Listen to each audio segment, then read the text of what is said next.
Hey, we're back for another segment of Front Porch Training. So today we're going to talk real quick about training time. How long should we work with our horse? You know, a lot of folks want to go in and says, well, I worked 2 hours today and I worked 30 minutes yesterday and I worked 4 hours and I worked 15 minutes, all of those things. You know, it's not as much about how long we work, but it's about how we work. Do we give that horse a chance? Are we in there hard charging for 60 minutes with no breaks, with no opportunities for thought, with no opportunities for reflection? We've heard the word soak time from the old trainers. Do we give them that chance, or do we just get in there knowing we have 60 minutes, we got to accomplish as much as we can?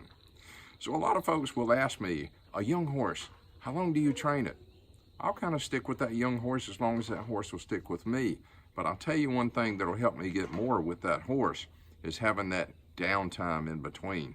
I maybe work the horse 5 or 6 or 7 or 8 minutes, and then maybe we give that horse a chance to come down, get back down into that parasympathetic nervous system, get in that rest and relaxation, have a chance to chill out, let him get that opportunity to come back down and find out that, hey, hanging out with humans isn't all about work. Maybe we do that for 3 or 4 or 5 or 6 or 7 minutes, and then maybe we go back to another exercise. We work on that next exercise for 5, 6, 7, 8 minutes, and then we have that break again. Those breaks, believe it or not, you get so much accomplished. You get reflection from the horse. The horse has an opportunity to think, what did he do to get the break? And if the horse finished up on a positive note on things that we wanted to happen, and we stopped him in a good place, that's what he's reflecting on. It's really something horses can do that people can't do. We're multitaskers. We're thinking about 900 things all day long. You give me a chance to stop for 1 minute, my mind just goes from one thing, it goes to something else. You stop the horse, you stop him in a good place, he's going to reflect, how did I get to this good place? He's not worried about yesterday, he's not worried about tomorrow, not worried about this afternoon, not worried about 10 minutes from now. He's worried about the present, he's concerned about the present, and if he's finding himself in a good place, he's being concerned or wondering how he got in that good place, and he reflects as to how that happened. So you learn a little bit more about the brain, you'll understand how in depth that really works for the horse. So you get that nice head lower, that heavy sigh, that foot cock, that lick and chew. That's your horse getting to that good place.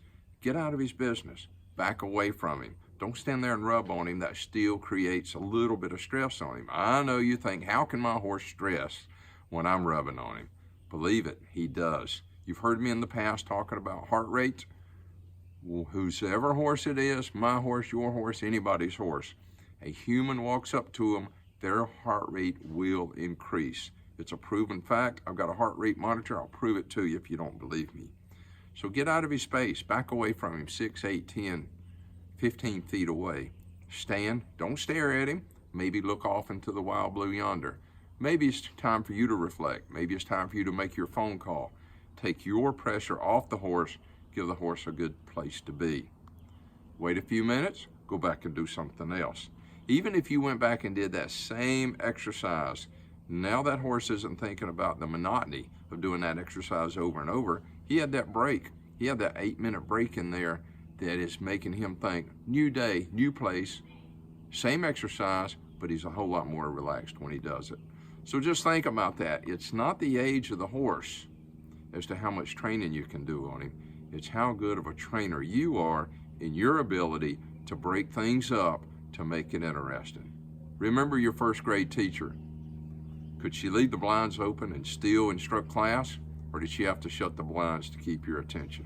It's all about that. Have a good ride.